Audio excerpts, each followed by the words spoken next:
Thank you, folks, for your kind invitation and warm welcome among you this morning. It's really a privilege to be here with you.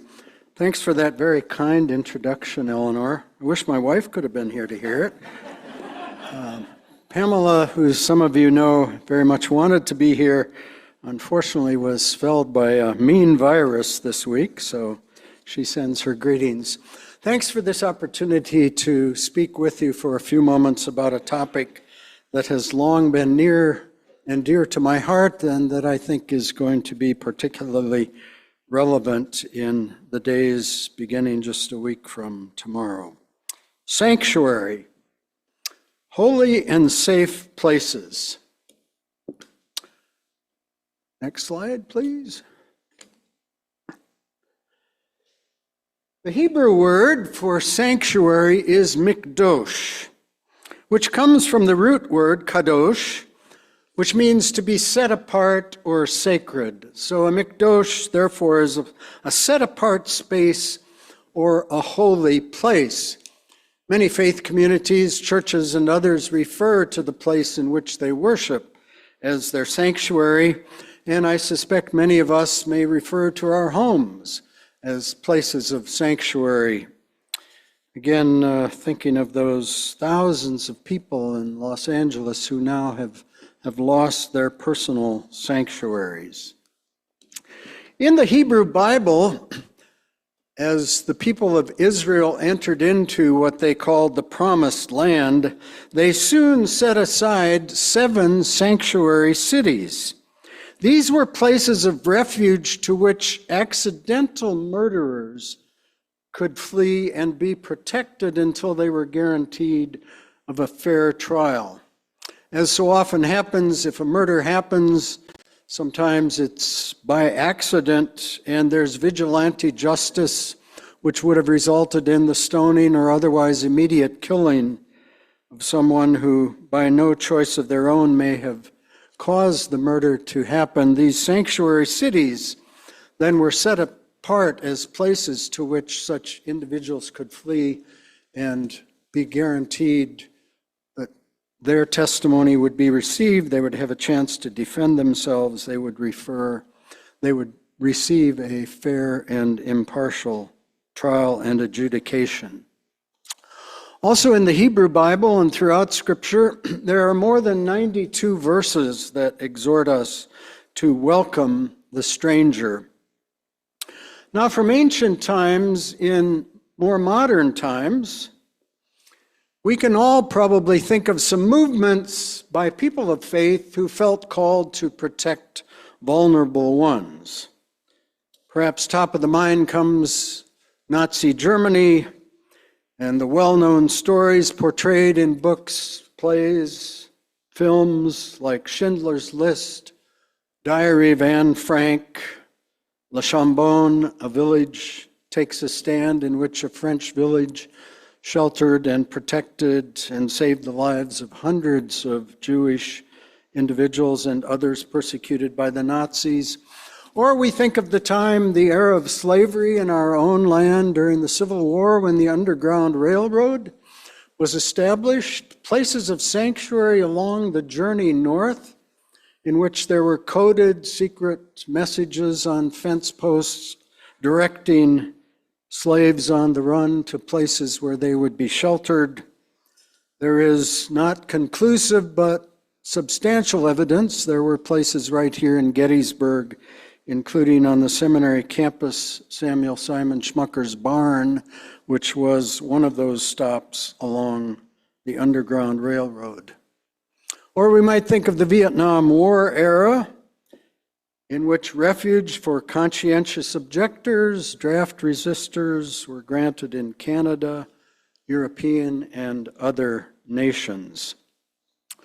One very personal for me is the other 9/11 of 21st century history. We think of 9/11 and immediately comes to mind September 11, 2001. For people in the South American nation of Chile, there was a 9/11 more than a quarter century before our own 9/11. It was on September 11th, 1973, backed by the Nixon administration, Chilean military forces bombed their own national capital, swept into power in a violent military coup, and under the brutal junta headed by General Augusto Pinochet, more than 3,000 Chilenos were murdered in the immediate aftermath of the coup. Thousands more were tortured, disappeared, never to be heard from again, or exiled. In response to that brutal regime, which killed more than 3,000 and in which thousands were disappeared, the churches said a firm no. The Roman Catholic Cardinal Archbishop of Santiago, Raul Silva Enriquez, and our Lutheran Bishop Helmut Franz, with whom I was serving as an intern, rose up to form the Committee for Peace. They met with Pinochet, demanded justice for people being persecuted. In that conversation, he outright admitted that torture was necessary so that they would sing. In other words, so that people accused of being communists would confess and call out the names of others who then themselves would be persecuted and in most cases assassinated.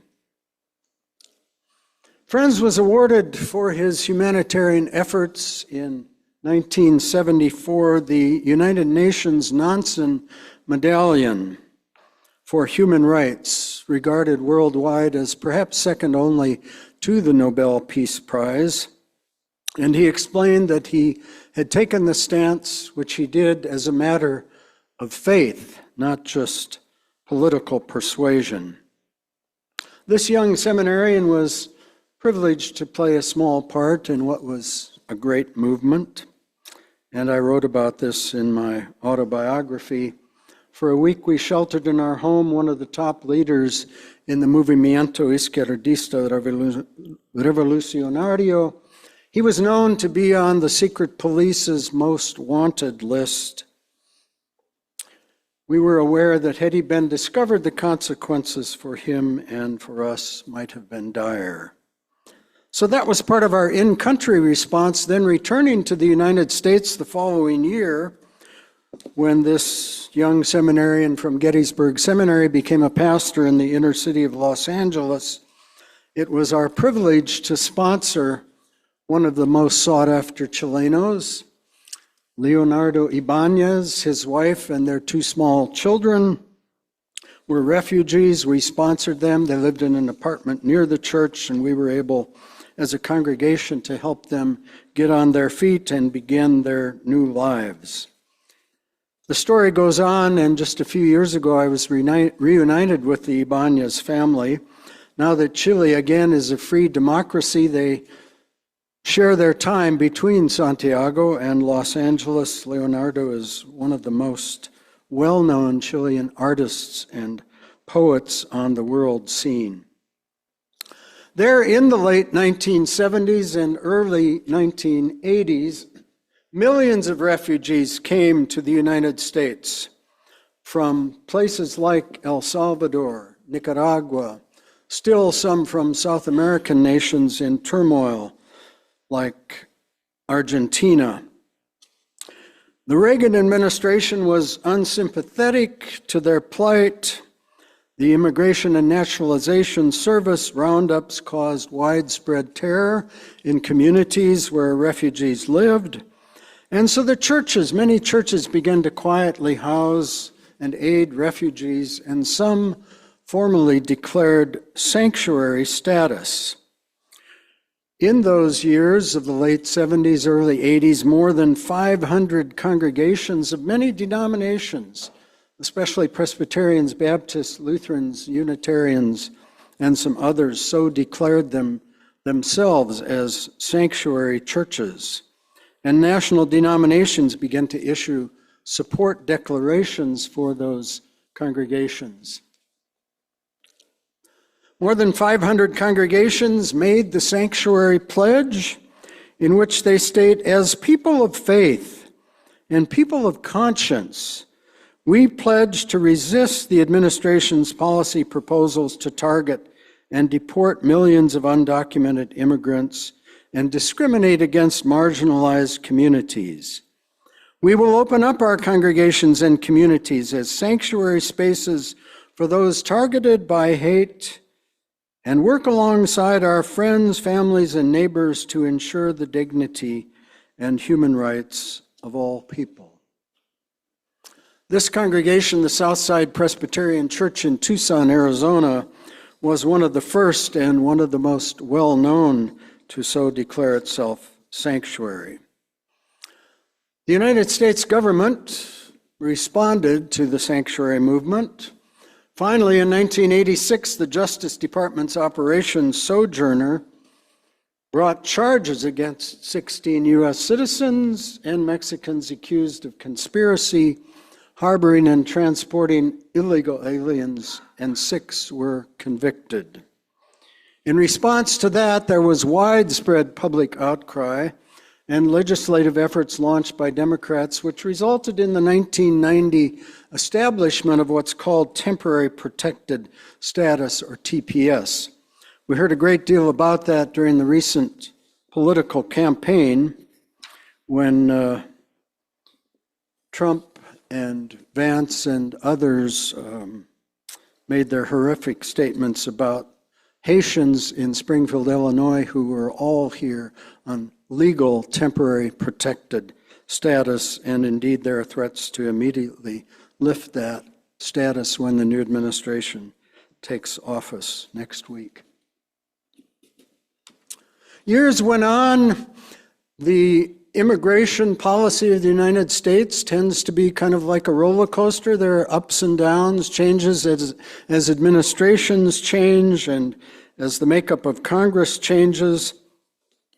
In the early 2000s, again, there were waves of deportation and other moves against immigrants. So the sanctuary movement, which had kind of lain dormant for a few years, again rose up. And the Unitarian Universalists were among the first, kudos to you, to revive the movement, to make formal statements. Our Unitarian Universalist faith calls us to recognize that no one is the stranger, and to affirm and promote the inherent worth and dignity of every person, justice, equity, and compassion in human relations. So you all took it a step further and said, not only should we welcome strangers, but fundamentally there are no strangers. We are all the same in God's eyes and all on the same plane as human beings. And then there on the right, you'll read a formal statement. The UUA was the first national religious denomination, as a denomination, to endorse the new sanctuary movement, to give cover to those congregations here and there that felt called to declare that sanctuary pledge. Another denomination so declared itself happens to be the one in which I am a member and an ordained minister. In its 2019 churchwide National Assembly, the ELCA became the first to declare the entire denomination a sanctuary denomination, a sanctuary church body, convinced that walking beside immigrants and refugees is a matter of faith, not just a matter of political persuasion, not just a matter of human rights, but actually a matter at the core of what it means to be a person of faith.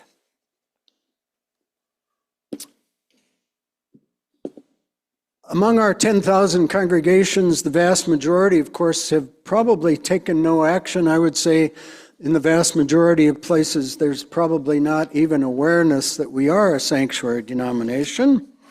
But in some places, it has come to mean a great deal, and congregations, again, have declared themselves as off limits to enforcement by immigration officials and as places in which individuals may find sanctuary protection and will be supported in their journey with all possible measures. We're going to watch a short video of what it means in one place. Happens to be my former parish in the inner city of Los Angeles, where these two women clergy have done amazing, courageous work. There are 92 verses that call us to welcome the stranger. That's a lot of verses. Our commitment to welcome refugees goes back to the Statue of Liberty. We really have to be whole gospel disciples. En El Salvador se está viendo una situación muy fea de que cuando los grupos delincuenciales piden a los jóvenes de que se metan a formar parte de ellos, y cuando los jóvenes rechazan la oferta, ellos muchas veces los matan, los desaparecen y nunca jamás la familia vuelve a saber nada más de ellos. Tuve que abandonar mis estudios y me dijeron de que la próxima vez que me vieran, que me iban a matar. The Southwest California Synod is a companion synod with El Salvador. And as part of that conversation, we talk about the migration of so many people to this country. When I went to court packed with children, we got concerned of how things were going. We heard that these children were being rushed through as quickly as possible to be deported. And what they told us is that even though these children and youth have the right to a full evaluation of their eligibility for asylum, but they don't have any lawyers, we asked the question, what is the unique contribution that the people of God can make to this crisis? In Latin America, there is a prayer that we pray before we go to bed that says, guardian angel, be our companion in the daytime and nighttime. Don't ever leave me alone.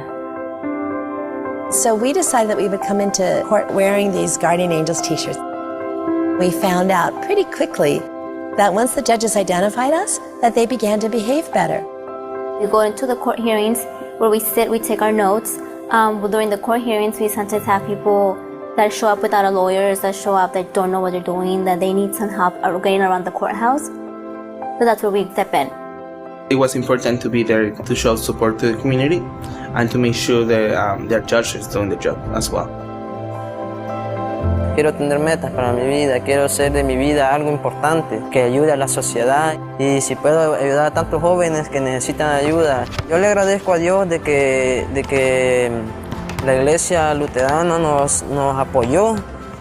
What is required of us but to do justice and to walk humbly with the Lord. That's what we do. We just sit humbly there, being ministers of presence with the people and making sure that justice is being done. We are used by God to be those guardian angels.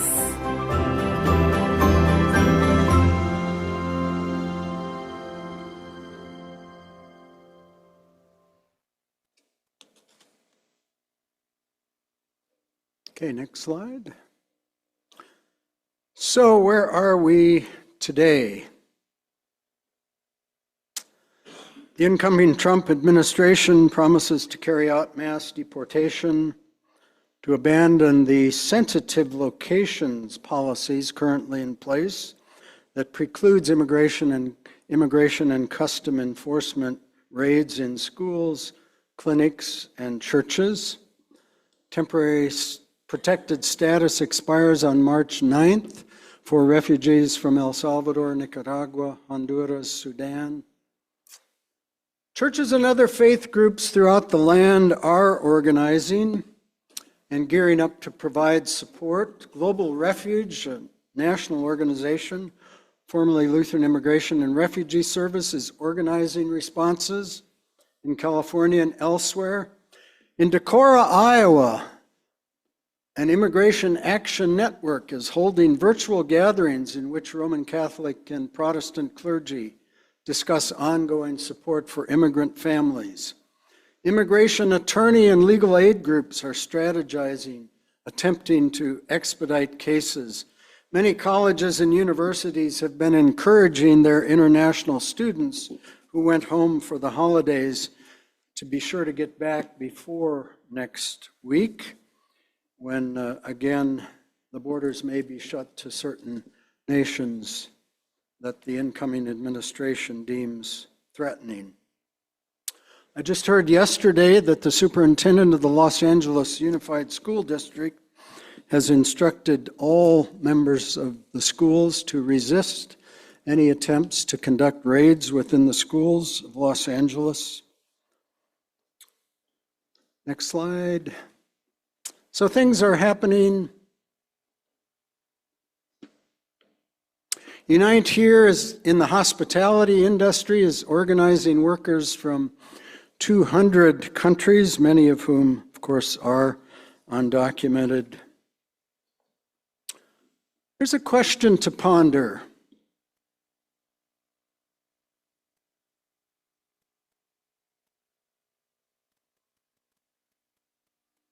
If it happened tomorrow on the street, could you prove you are a United States citizen? There are only two documents that qualify: your birth certificate and a valid current passport. You carry one of those with you at all times. Most of us probably don't fear so being apprehended. It's different from my daughter-in-law, who's of Puerto Rican heritage in Chicago. Some final words of encouragement. The alien who resides with you shall be to you as the citizen among you. You shall love the alien as yourself, for you were aliens in the land of Egypt. I am the Lord your God. Again, I was a stranger and you welcomed me. And this from the Quran. Worship Allah and associate nothing with Him. And to parents do good, and to relatives, orphans, the needy, the near neighbor, the neighbor farther away, the companion at your side, the traveler. Thanks for this opportunity to share some thoughts. I look forward to conversation during the potluck. I see a couple of hands. Do we take time for a little feedback, questions? I think we'll do that during the During the potluck? Okay. Hold those and I'll be eager to speak with you.